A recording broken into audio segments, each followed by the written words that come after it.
nuestros corazones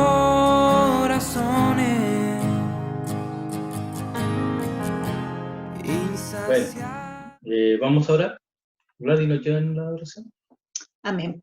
Te alabamos, Señor, bendecimos tu nombre porque tú eres digno, hacedor de maravillas. Aún, Señor, en estos momentos difíciles, complicados, te damos honra, te damos gloria porque tú hasta aquí, Señor, has sido fiel, nos has guardado, nos has protegido, Señor, has protegido nuestras familias y has sido con nosotros, Señor. Gracias por tu amor, gracias por estar, Señor, eh, en todos estos procesos complicados y difíciles, tú estás en medio nuestro.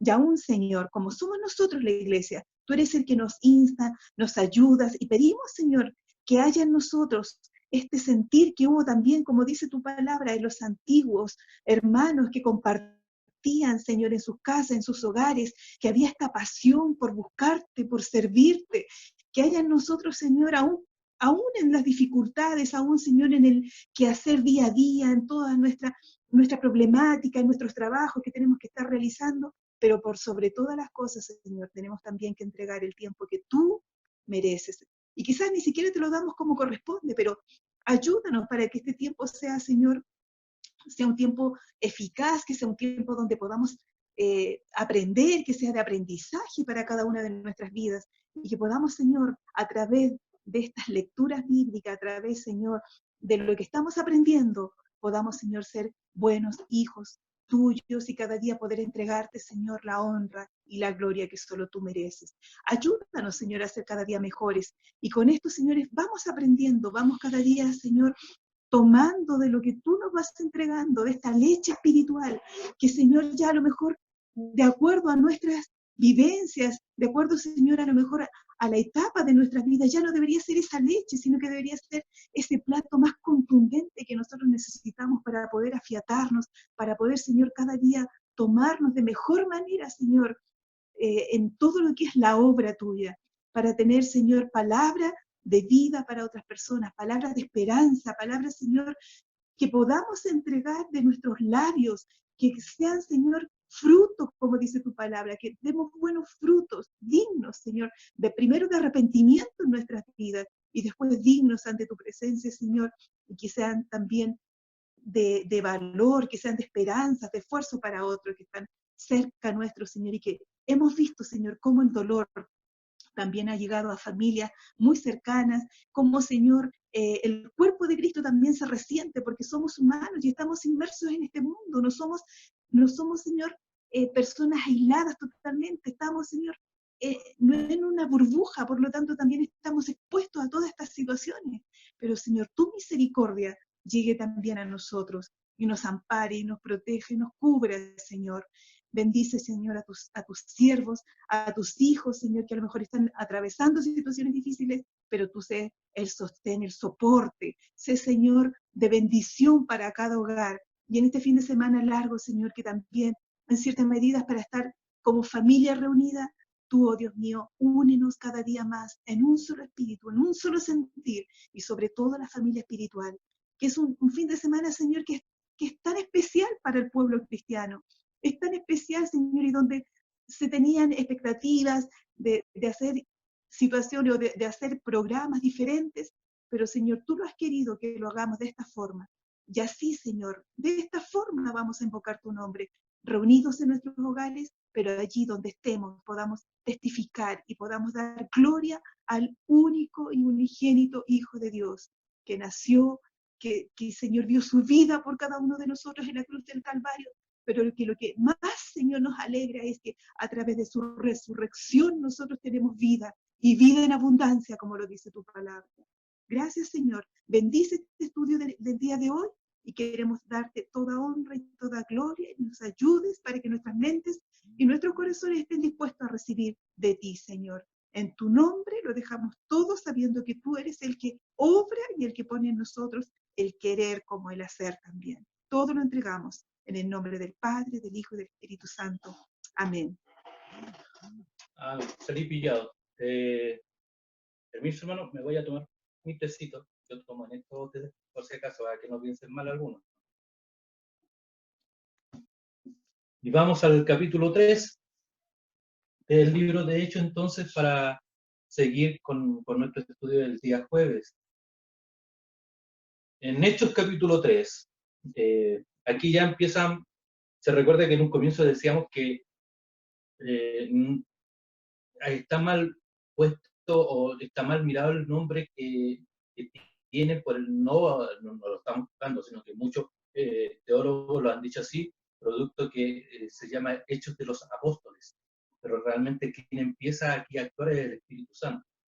Pero aquí ya empiezan a nombrarse algunos personajes, como por ejemplo Pedro y Juan, y aparecen en escena, y suben, como dice el verso 1 del capítulo 3, suben a orar. ¿A qué hora suben a orar? A las 3 de la tarde. Le invito a leer el verso 1 para que vayamos más o menos orientándonos. Dice así: un día subían Pedro y Juan al templo a las 3 de la tarde, estoy leyendo la versión NBI por si acaso, que es la hora de la oración. Los judíos tenían 3 horas de oración durante el día. La hora de la oración en la que subieron era la de la tarde, las 15 horas. Acostumbraban a orar 3 veces al día, como lo había dicho, en la mañana, que era a las 9, a las 15 horas, y en la noche, que dividían así más o menos durante el día. La noche era la puesta del sol, ¿ya? Alrededor de 8 o 9 de la noche. En estos horarios los judíos devotos y los gentiles temerosos de Dios a menudo iban al templo a orar. Y volviendo al tema, o contextualizando, nosotros nos vamos al templo. Hoy en día podemos orar en cualquier lugar.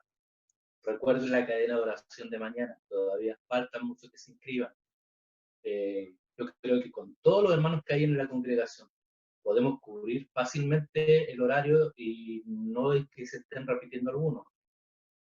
Una vez que se complete la cadena de oración podríamos estar repitiendo, pero la idea es completarla de una. Así que no se olvide de inscribirse. Ellos subían o oraban 3 veces en el día e iban al templo. Y fue justamente en este proceso donde sucedió algo que algunos le han hecho canciones, lo recordamos como una gran historia, algunos confundimos algunos términos, porque nosotros nombramos el templo de la Hermosa, y ahí vamos a entrar a aclarar un poquito. Era traído un paralítico. Hasta el día de hoy se siguen poniendo las personas que no se pueden movilizar bien, que tienen algún tipo de capacidad diferente, de movimiento limitado. Y hasta el día de hoy lo siguen llevando a los templos para pedir limosna, para vender cosas. Y el verso 2 y 3 dice: junto a la puerta llamada Hermosa, había un hombre llamado, lisiado de nacimiento, el que todos los días dejaban allí para que pidiera limosna a los que entraban en el templo. El verso 3, cuando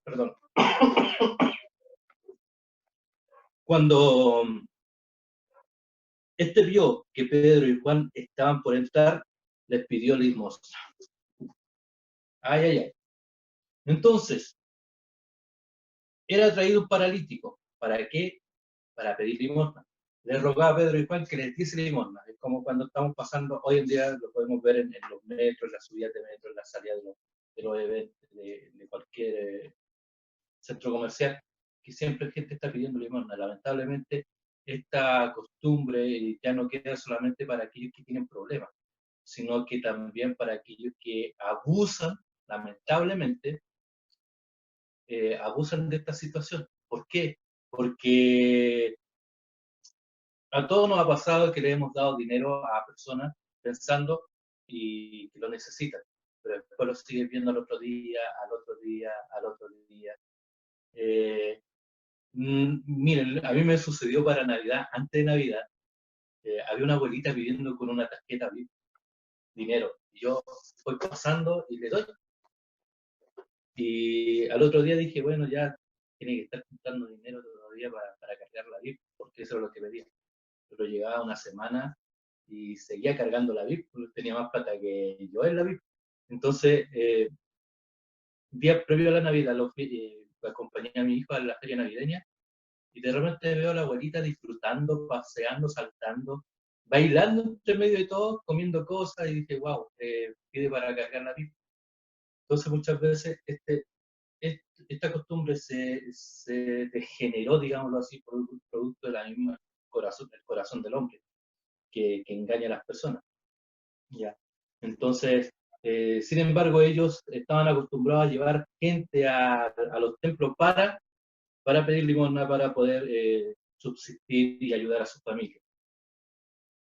Puerta La Hermosa estaba al oriente del templo, había mucho tránsito en esa puerta, es por eso que se colocaban ahí, porque había mucho tránsito, y entre comillas esto es una estrategia, digámoslo así, y no se entiende, mal le entienda.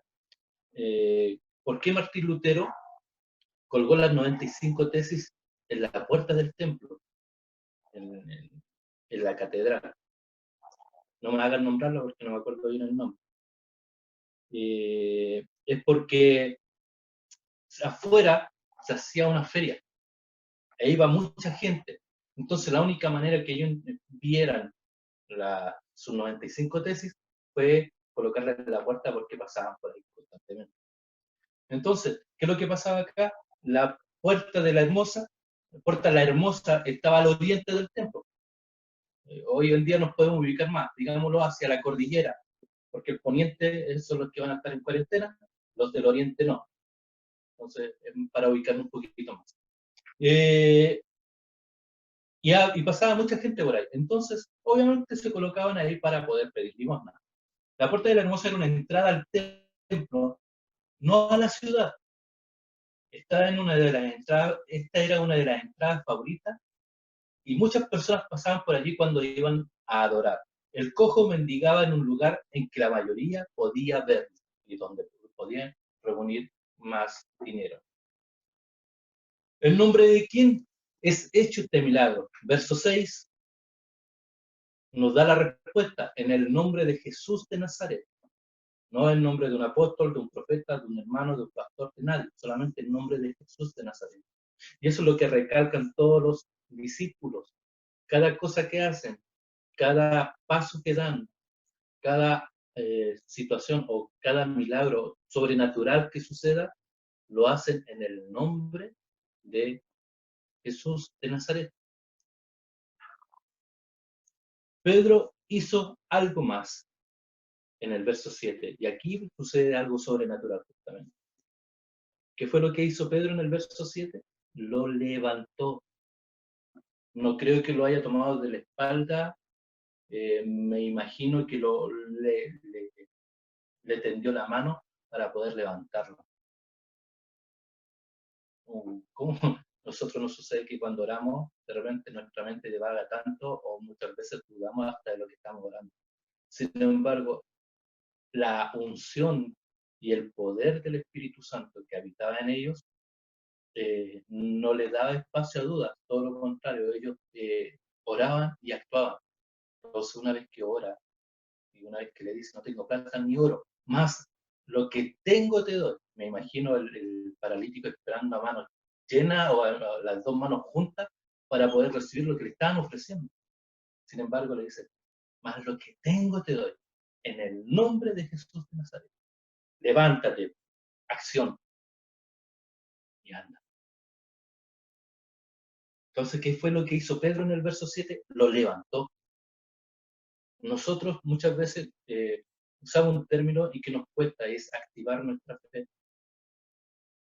A veces nosotros pedimos oraciones, ore por mí, ore por esto, ore por aquello, pero muchas o pocas veces nosotros oramos por nuestras peticiones. Eso también nos tiene que dejar de enseñanza, que tenemos que activar nuestra fe, como lo hacían los discípulos. ¿Cuál fue la reacción? El punto número 6, ¿cuál fue la reacción al ver al cojo andar? La respuesta en el verso 10. Lo reconocieron y se llenaron de asombro y temor. Lo reconoció la gente. Recuerden que era un lugar muy público. Cuando lo vio la gente, lo reconocieron, pero si él era el cojo, él era el que estaba ahí pidiendo, él el que llegaba a tal hora y se iba a tal hora, el que lo iban a buscar o lo llevaban en camilla o que usaba muleta, el que se ayudaba al caminar. Y mira dónde está saltando, está caminando normal. Asombro y al mismo tiempo temor. ¿Cómo habrá pasado esto? ¿Quién lo habrá hecho? ¿Quién fue el que hizo este milagro? Sin embargo, viene otra vez el discurso de Pedro en el punto número 7 y en el verso número 11. El cojo los tenía agarrados firmemente a Pedro y a Juan. Verso 11 dice así: mientras el hombre seguía aferrado a Pedro y a Juan, se afirmaba, no los quería soltar. Toda la gente que no salía de esos hombros corrió hacia ellos, al lugar conocido como el Pórtico de Salomón. Imagínense, pónganse en la situación de ver este tipo de milagros. ¿Cuál sería su actitud? ¿Cuál sería su reacción al ver a una persona sanar? Me recuerdo hasta hace muy poco que oramos por la hermana Isabel porque ella había llegado con unos dolores tremendos de huesos, era cierto, Dani, e incluso llegó con muñequera, era muy tremendo el dolor que tenía y se le notaba hasta en la cara, sí, pero la hermana Isabel, el Señor obró sanidad en ella y ahora está en Cauquenes.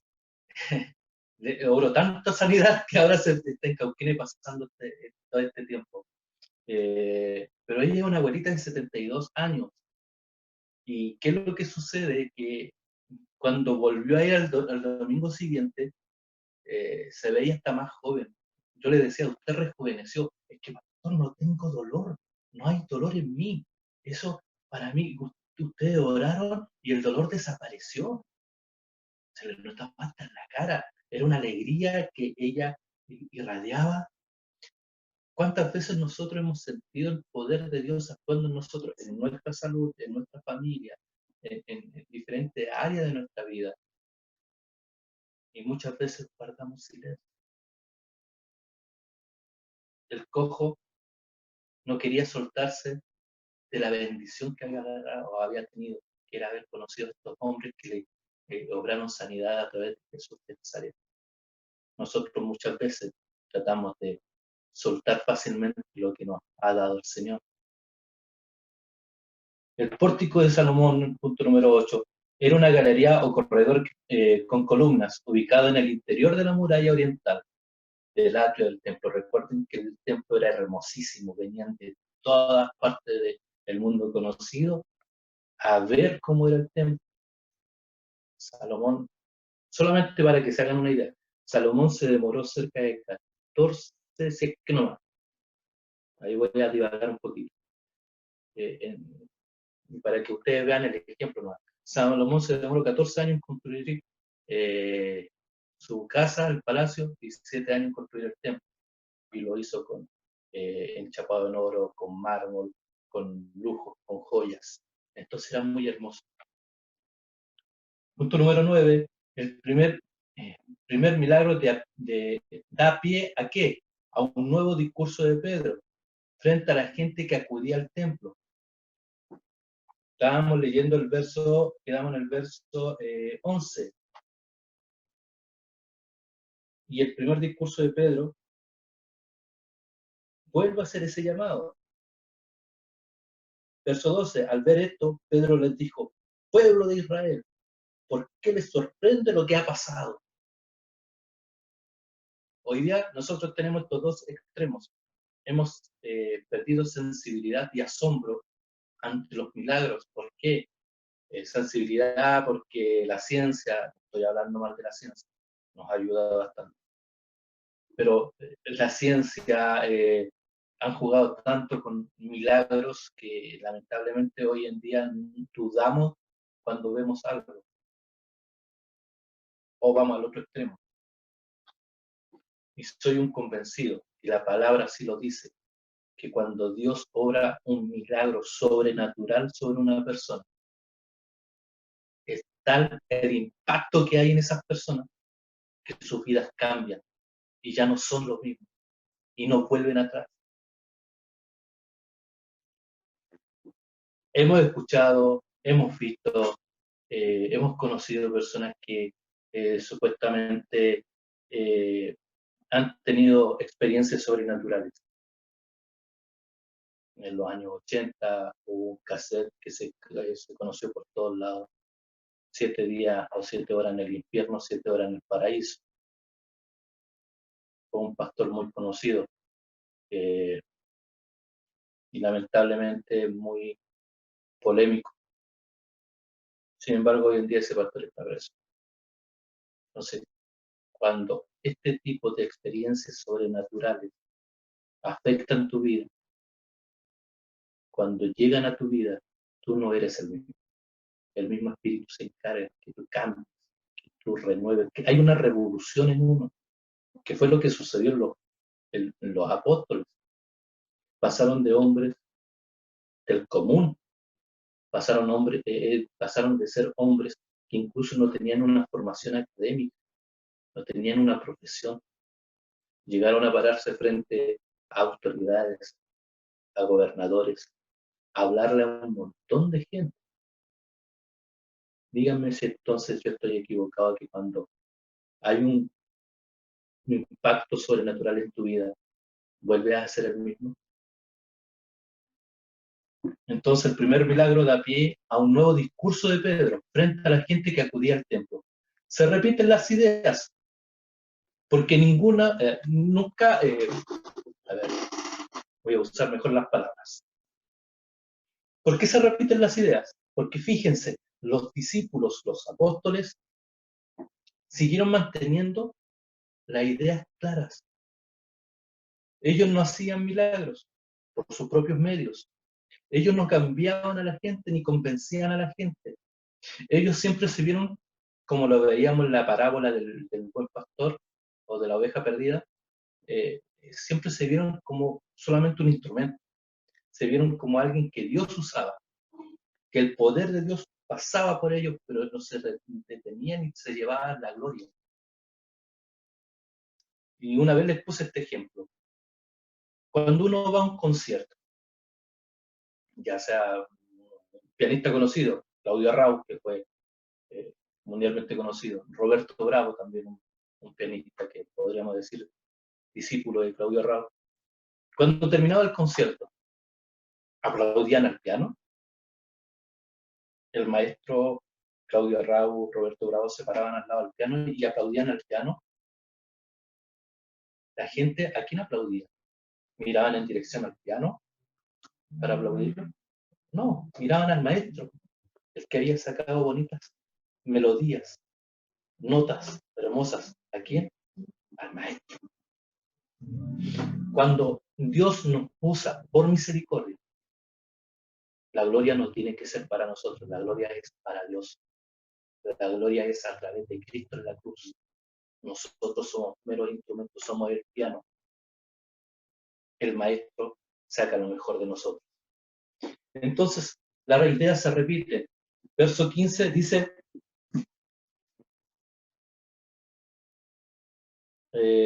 bueno, aquí hace toda una reseña histórica hasta el verso 15, del 12 al 15. Luego dice, mataron al autor de la vida, pero Dios lo levantó de entre los muertos. Vuelve a hablar del sacrificio de la cruz de Jesús y habla al mismo tiempo de la resurrección de Jesús. Vuelve a recalcar lo mismo. ¿Se acuerdan? La semana pasada teníamos el bosquejo del sermón de Pedro, que es muy parecido a lo que estamos viendo ahora. Y el verso 16 dice, no sigamos leyendo el 15, mataron al autor de la vida, pero Dios lo levantó entre los muertos, y de eso nosotros somos testigos. Ellos no estaban hablando de algo que le habían contado, ellos lo vieron, ellos estuvieron ahí. ¿Recuerdan cuáles eran los requisitos para ser llamado apóstol? Haber estado con Jesús y haber compartido sus enseñanzas y ser testigo de la ascensión, no de la asunción. Asunción, se nombra la asunción de la Virgen, no hubo testigos. Se dice que, según la doctrina marista, que es muy nueva en todo esto, es del año 1950. Recién sacaron la doctrina marista, donde impusieron la idea que María se había ido al cielo. Pero sin embargo, la ascensión es cuando hay testigos. Fue elevado a los cielos con testigos, más de 500 personas que lo vieron ascender a los cielos. ¿Se dan cuenta la diferencia? ¿Cómo, pastor? Entonces lo mataron. ¿Perdón? ¿Cómo? Hola. No me asuste, habló de la ultratumba, me asustó. Oh. Es que no la veo en la pantalla, entonces. No, el tema es que está escribiendo, pero me quedo como en la asunción a la Virgen, cuando no hay testigo. Correcto, Asunción. Eso se Asunción. celebra, de hecho, se celebra el 15 de agosto, me parece, la Asunción Sí, de la Virgen. sí, ya, esa asunción es de la Virgen cuando no hay testigo. Y ascensión es de Jesús. Ascensión, cuando fue elevado a los cielos. Lo vimos en la semana pasada, cuando fue Cristo elevado a los cielos con testigos. Ya, con testigo, ya, eso, Claro. gracias. Y la doctrina católica, la doctrina marista, lo hizo doctrina desde 1950, o sea, todavía no se cumplen 100 años. Ya, esa ¿Ya? está bien la diferencia. Ya, vamos al verso 16. Entonces, Pedro habló sobre la obra de la cruz, de la muerte de Cristo, verso 15, y de la resurrección al mismo tiempo, verso 15. Ahora vamos al verso 16. La autoridad delegada del Padre al Hijo. Dice, por la fe en el nombre de Jesús, Él ha restablecido a este hombre, a quien ustedes ven y conocen. Esta fe que viene por medio de Jesús lo ha sanado por completo, como les consta a ustedes. Entonces, la autoridad que tiene el Padre se la dio al Hijo. Y el Hijo, ¿cuándo fue? Leí estos días en el devocional en la mañana. Si todos estuviéramos conscientes que tenemos la misma autoridad de Jesús de resucitar de entre los muertos, el cristianismo sería otro hoy en día. La misma autoridad que Dios le dio a Jesús, Jesús la traspasó a nosotros a través del Espíritu Santo. Tenemos la misma autoridad. No somos cualquier cosa. Tómenle el peso a eso. Tenemos la autoridad. Incluso cuando Jesús le dice a sus discípulos, ustedes tienen, le ha dado autoridad para echar demonios, para expulsarlos, para orar, para... Entonces nosotros muchas veces nuestra fe la juntamos, la guardamos, nos puede servir para otra ocasión. Tenemos que activar nuestra fe constantemente. Punto número 11, se dan títulos mesiánicos a Jesús. ¿Cuáles fueron? Ya lo dijimos, su hijo, Jesús, siervo, aludiendo a Isaías 52, 13. Vamos a Isaías, invito, 52, 13. Dice, miren, mi siervo triunfará, será exaltado, levantado y muy enaltecido. Entonces su hijo Jesús, es uno de los títulos mesiánicos que se le da en ese momento al santo y justo, basado en Isaías 32 y en Isaías 53, 11. Dice en 53, 11, que lo tenemos al lado. Después de su sufrimiento verá la luz y quedará satisfecho por su conocimiento. Mi siervo justo justificará a muchos y cargará con las iniquidades de ellos y cargará con nuestros pecados.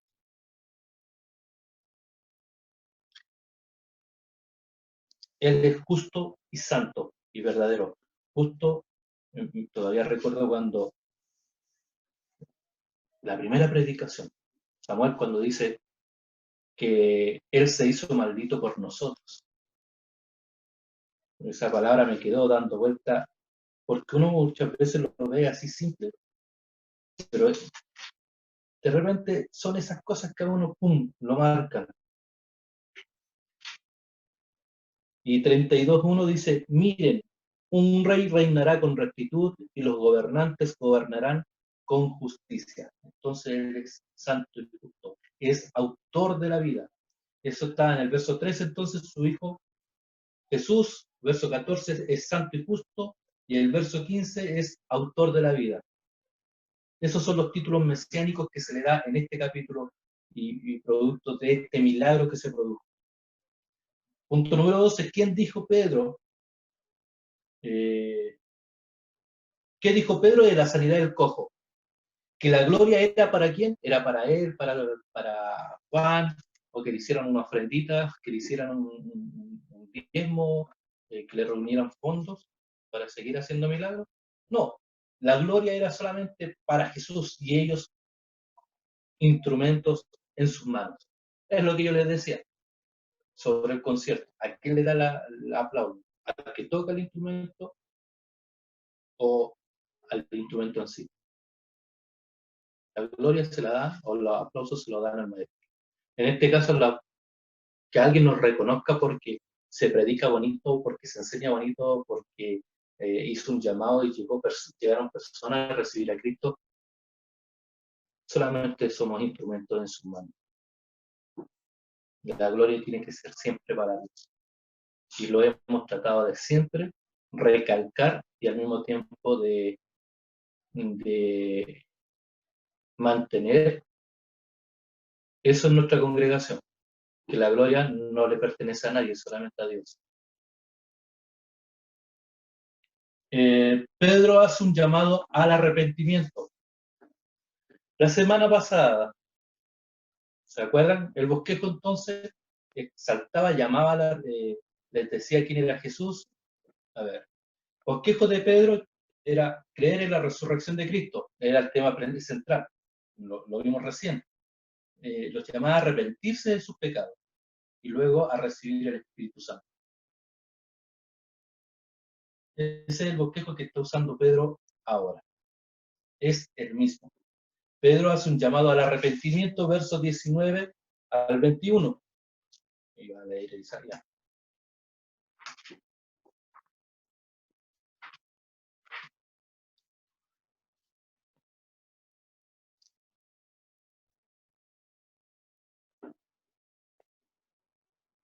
Es del 19 al 21. Dice, por tanto, para que sean borrados sus pecados, arrepiéntase y vuélvanse a Dios, a fin de que vengan tiempos de descanso de parte del Señor, enviándoles el Mesías que ya había sido preparado para ustedes, el cual es Jesús.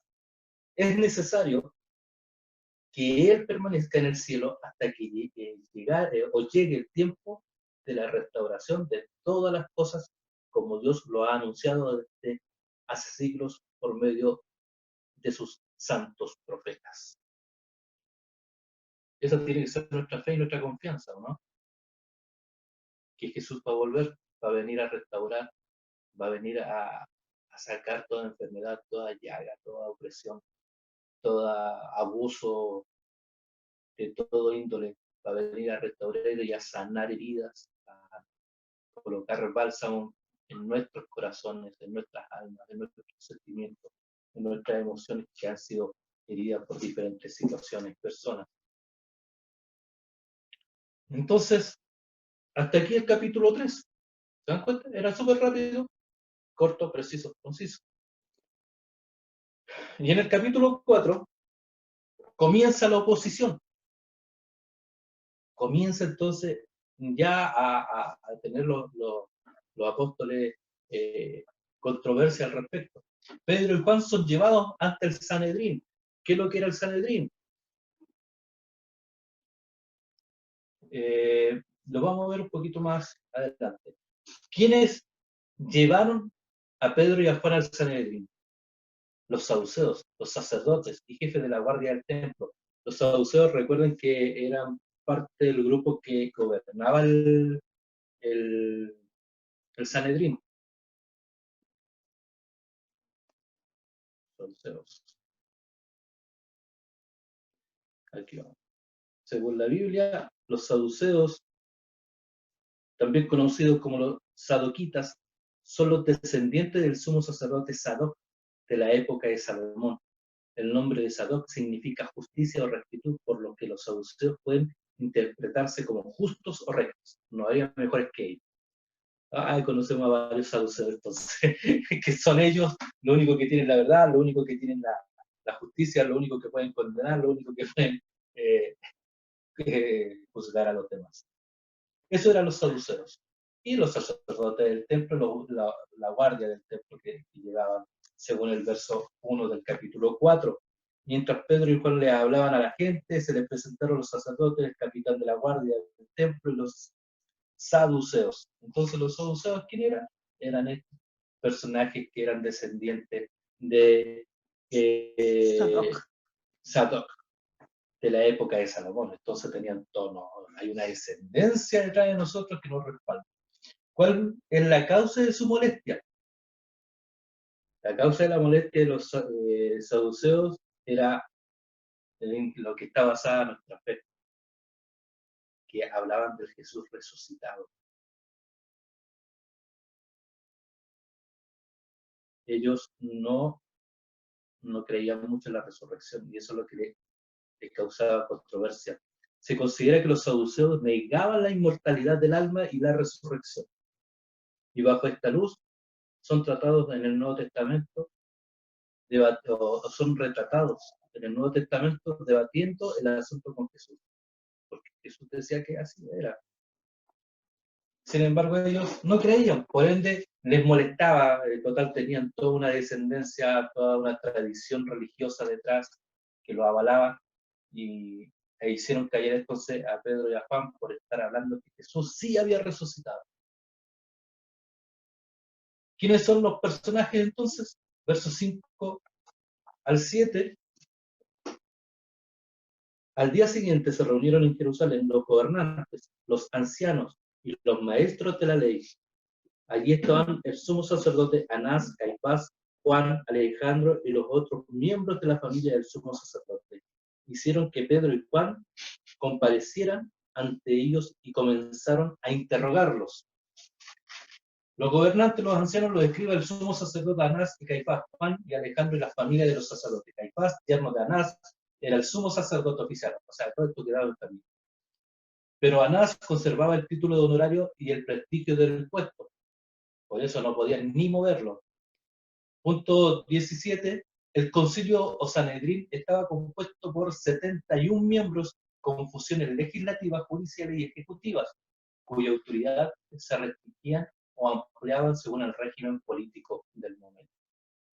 Y aquí, si no me equivoco, tenía el Sanedrín, justamente. El Sanedrín era una asamblea o consejo de sabios estructurado en 23 o 71 rabinos en cada ciudad de la tierra de Israel, que hacían la función de juez.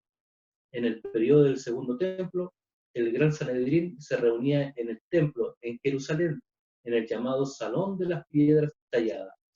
El Gran Sanedrín se reunía todos los días, excepto en los festivales judíos y en el sábado. Entonces constaba del sumo sacerdote de Israel y 70 hombres sabios de diferentes lugares de la nación. Eso era el Sanedrín. Era una asamblea donde se juntaban a ver temas legislativos, judiciales y ejecutivos. Punto 18. ¿Cuál fue la respuesta de Pedro a la pregunta de los ancianos con respecto a la autoridad o potestad de actuar? Veamos el verso 8 del capítulo 4.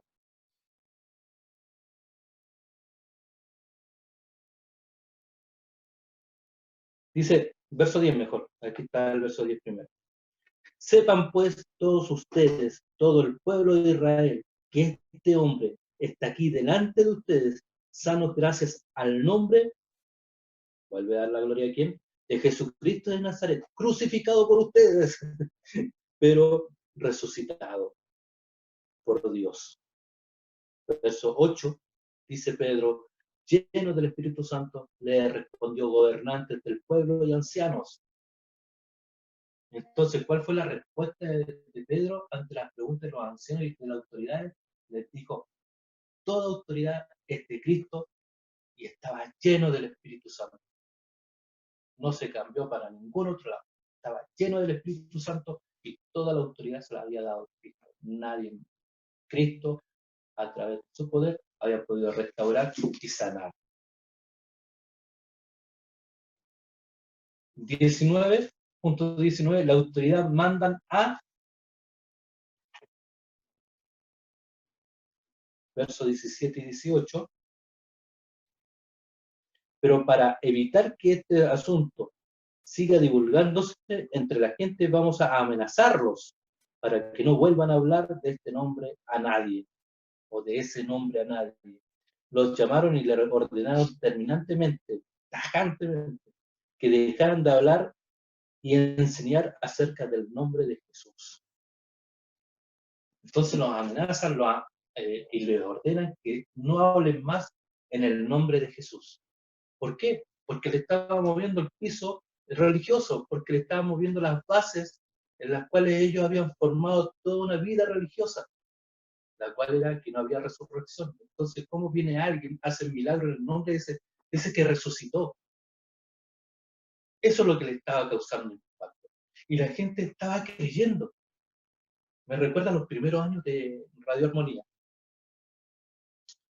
Mucha gente se convirtió por el teléfono, escuchaba una canción, escuchaba personas hablar, escuchaba la predicación y empezaban a llamar y se convertían a través del teléfono. Hubo, digámoslo así, un avivamiento en los años 90, donde las ondas radiales empezaron a ser utilizadas por Dios de una manera increíble.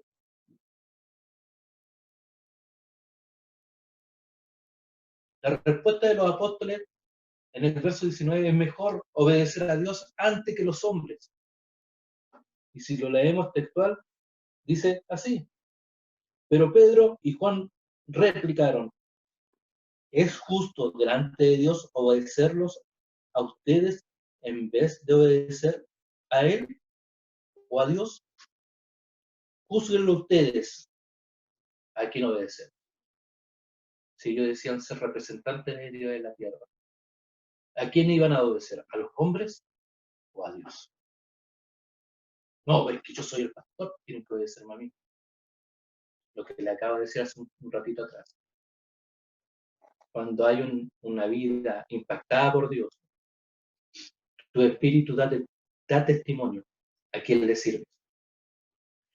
Cuando tu estilo de vida respalda tus palabras, no va a ser necesario que te den una orden, no va a ser necesario que te estén amenazando, sino que tú vas a obedecer por gratitud, porque ves al mismo tiempo a la persona que te están guiando, que es guiada por el Señor, que su vida es guiada por el Señor, y como su vida es guiada por el Señor, yo quiero que también esa misma, el Señor me guía a mí. Es el mismo que guía al pastor, que guía a los líderes, también me guía a mí. Era lo que nos estaban viendo aquí. Por eso, algunos dicen, no, pero es que yo tengo un pastor que nos ordena, nos obliga, nos manda, nos amenaza. Habría que explicar muy bien. Y no estoy diciendo lo de doctrina, estoy diciendo, vean bien.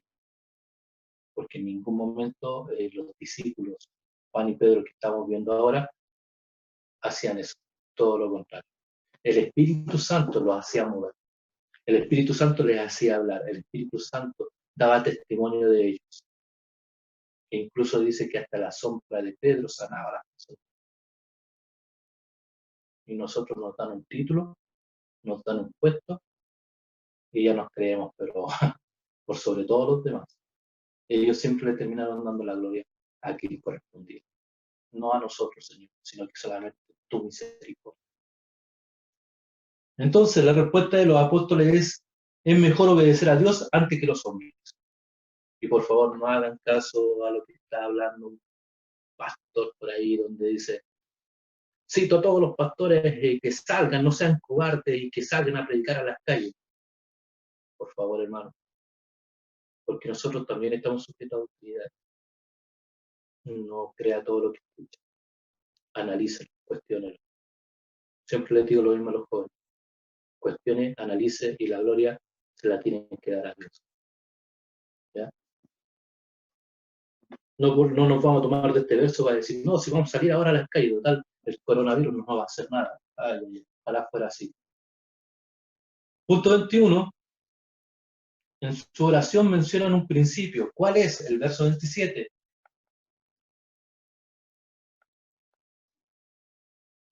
Te falta el versículo 20, que es como bien importante. ¿El 20? Vamos al 20. Pues. Ayuda idónea.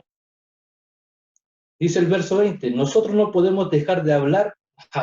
Tienes razón, ayer no lo anoté.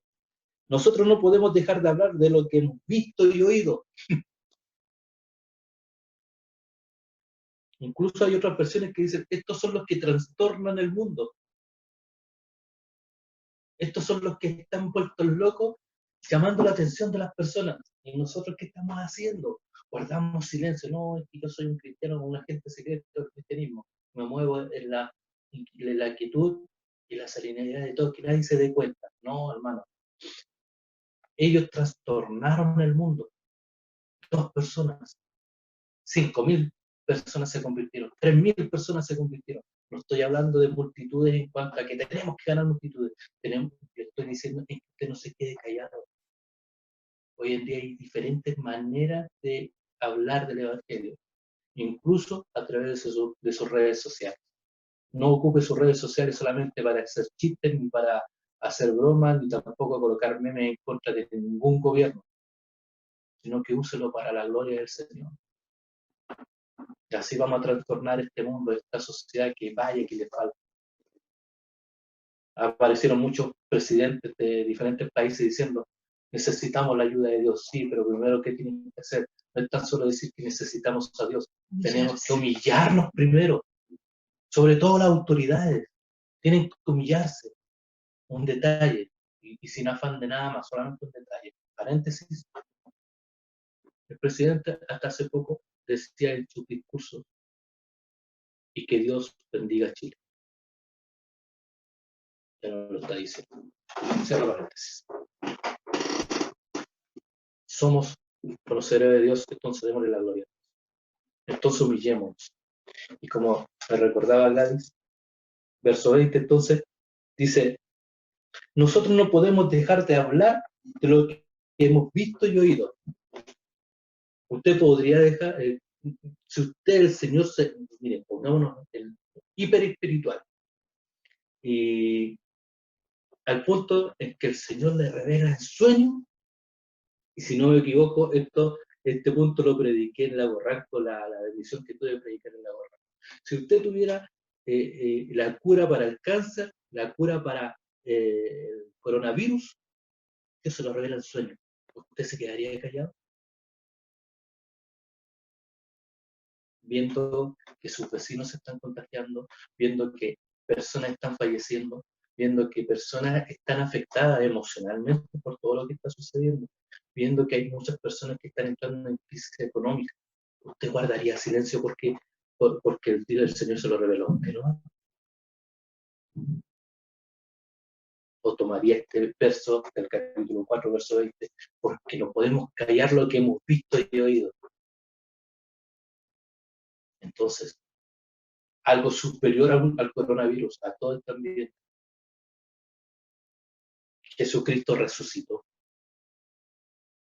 Díganme que no es una mejor noticia que toda la que hemos estado escuchando.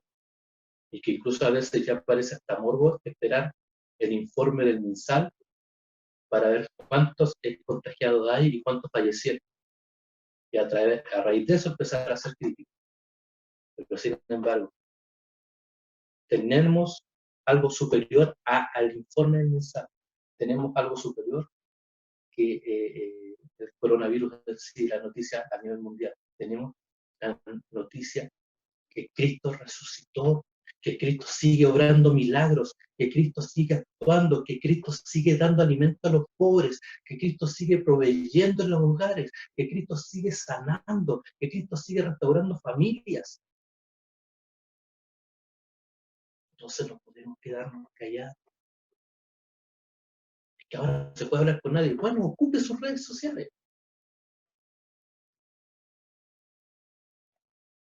Sigamos mejor, ¿o les parece, predicador?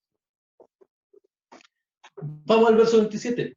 En su oración mencionan un principio. ¿Cuál es? Entonces, vamos al verso 27.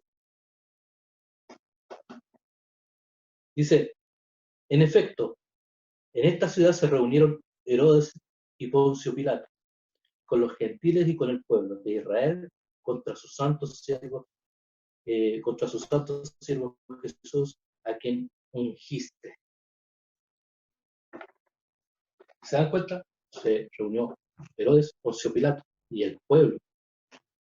¿Para qué? Para estar en contra de Jesús. El mundo que no conoce a Dios tratará siempre de oponerse a Dios, pero pastores están aprobando leyes del aborto, del divorcio, aborto libre y un montón de cosas más, como usted. Mientras ellos no tengan su vista espiritual abierta, mientras no sean sacada esa venda de sus ojos, nosotros no podemos esperar nada bueno de parte de ellos. ¿A quién le corresponde actuar en misericordia? Es a nosotros. ¿A quién le corresponde regirse bajo la palabra de Dios? Es a nosotros, no a ellos. Por eso, de repente, cuando los atacan con versos, no, es que la Biblia dice no matarás, ellos no se rigen por la Biblia. Yo creo que más uno que otro habrá tomado la Biblia en algún momento o la habrá escuchado, pero de ahí a que ellos se rijan por la Biblia, difícil. Entonces, ellos siempre van a hacer cosas. El mundo siempre se va a ir en contra de Dios. ¿Por qué? Porque no lo conoce. Porque no ha disfrutado de sus maravillas como las hemos disfrutado nosotros. De nosotros entonces depende dar a conocer a este Dios, a este Cristo que murió y resucitó. No a ellos. No le exija, hay un dicho bien de nosotros que dice, no le exija peras al olmo. Usted tiene que dar fruto, no ellos. Y nosotros orar por ellos. Nada más. Eso es lo que nos compete. ¿Cuál fue la oración que hicieron? Verso 29 y 30 dice, ahora Señor, toma en cuenta sus amenazas y concede a tus siervos el proclamar tu palabra sin temor alguno. Por eso, extiende tu mano para sanar y hacer señales y prodigios mediante el nombre de tu santo siervo Jesús. Pidieron por justicia, pidieron para que les cayera un rayo a las autoridades que lo estaban amenazando. ¿Se dan cuenta cómo cambia? En ningún momento ellos están pidiendo algo para ellos. Lo único en cuanto a justicia, en cuanto a protección, simplemente es que les dejen proclamar el Evangelio. A ellos no les interesaba su vida, porque ya ellos la habían ganado, la vida eterna, al estar con Jesús. Entonces, mira sus amenazas, concede a tus siervos que con todo de nuevo, que con todo afán, que con toda pasión, hablen tu palabra para que sean hechas señales y prodigios. O sea, en otras palabras, para que el mundo crea. Nada más. Concédenos, Señor, entonces la oportunidad de hablar a las autoridades. Concédenos, Señor, la oportunidad de hablar al intendente, al alcalde, a los concejales, a los empresarios.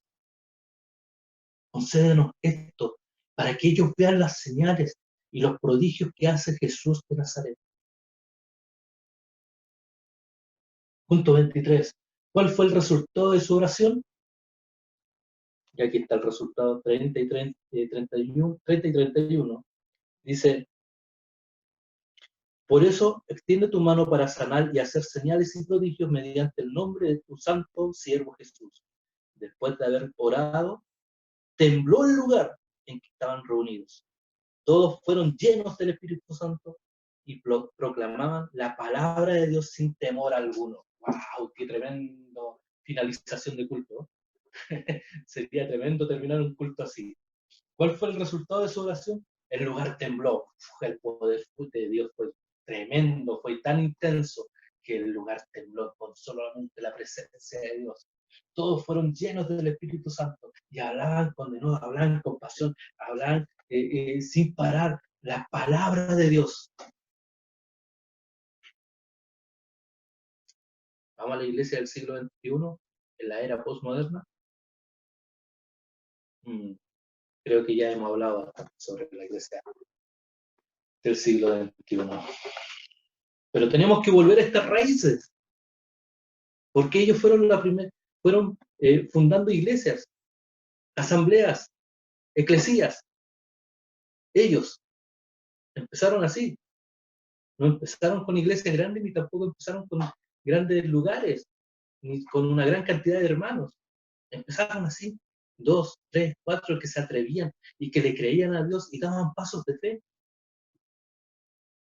Y el Señor se encargaba de llevar a quienes iban a ser salvos.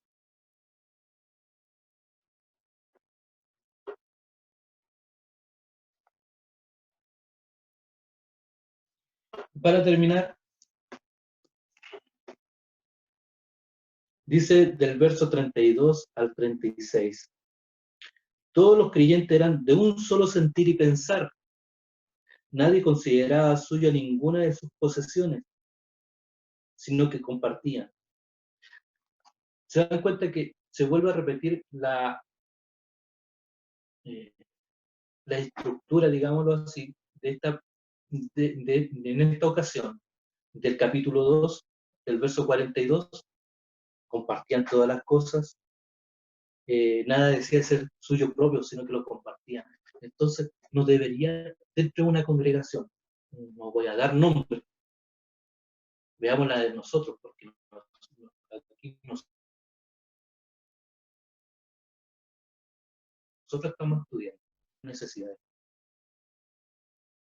¿Por qué? Porque todo lo compartían. Eso es comunismo.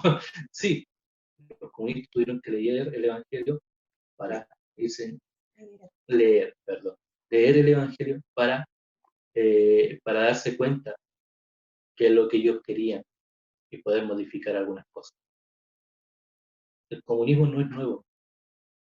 Recuerden que el fundador del comunismo, Marx, era judío. Entonces tenía alguna noción. Compartían todas las cosas en común. En ninguna comunidad de fe debería haber alguien con necesidades. Por eso el domingo cuando yo les decía, hermanos, si pueden, a nosotros de repente se nos es imposible, nosotros seguimos, Gladys sigue cumpliendo desde la casa su trabajo. Yo tengo que salir todos los días. A veces trato de comunicarme con algunos, otras veces no me da el tiempo, porque también estoy estudiando. Pero si usted puede comunicarse con los hermanos, saber cómo están, si necesitan algo, háganlo, porque también es parte de su responsabilidad, porque también son parte de la comunidad de fe. No es que el pastor, el que vela por la oveja. Jesús utilizó la figura literaria de un pastor para decirnos a todos que nosotros debemos preocuparnos por los más débiles. No debería haber necesidades entonces, porque entre todos deberíamos suplir esas necesidades. Los apóstoles, a su vez, con gran poder, seguían dando testimonio de la resurrección del Señor Jesús. La gracia de Dios se derramaba abundantemente sobre todos ellos, pues no había ninguna necesidad, mire, lo que yo le acabo de decir, no había ningún necesitado en la comunidad. En EBI estoy leyendo, quienes poseían casas o terrenos, los vendían, llevaban el dinero de las ventas y lo entregaban a los apóstoles para que se distribuyera a cada uno según su necesidad. José, un levita natural de Chipre, a quien los apóstoles llamaban Bernabé. ¿Y qué quiere decir Bernabé? Que consuela a los demás o hijo de consolación. ¿Quién fue el que estuvo con Pablo después? Bernabé. ¿Por qué? Porque lo entendía. Lo animaba. Viendo un terreno que poseía, vendió un terreno que poseía, llevó el dinero y lo puso a disposición de los apóstoles. Y terminamos el capítulo 4.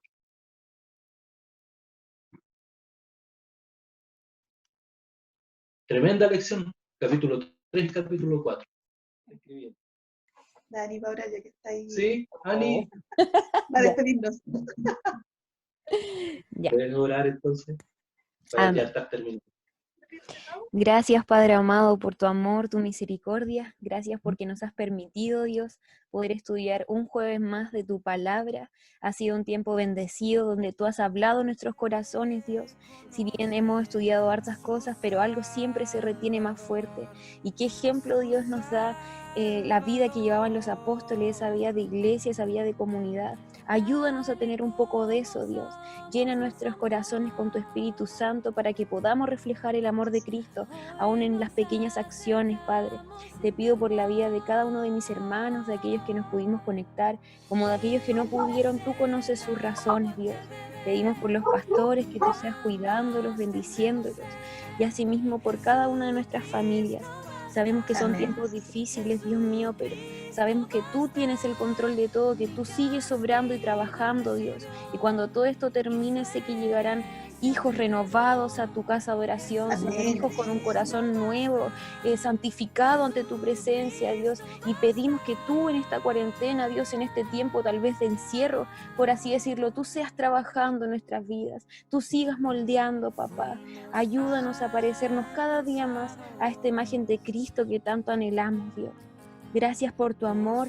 Te pido por cada uno de nosotros que sigamos aprendiendo con un corazón sensible ante ti. Y todo esto, Padre amado, te lo pedimos y agradecemos en el nombre de Jesús. Amén.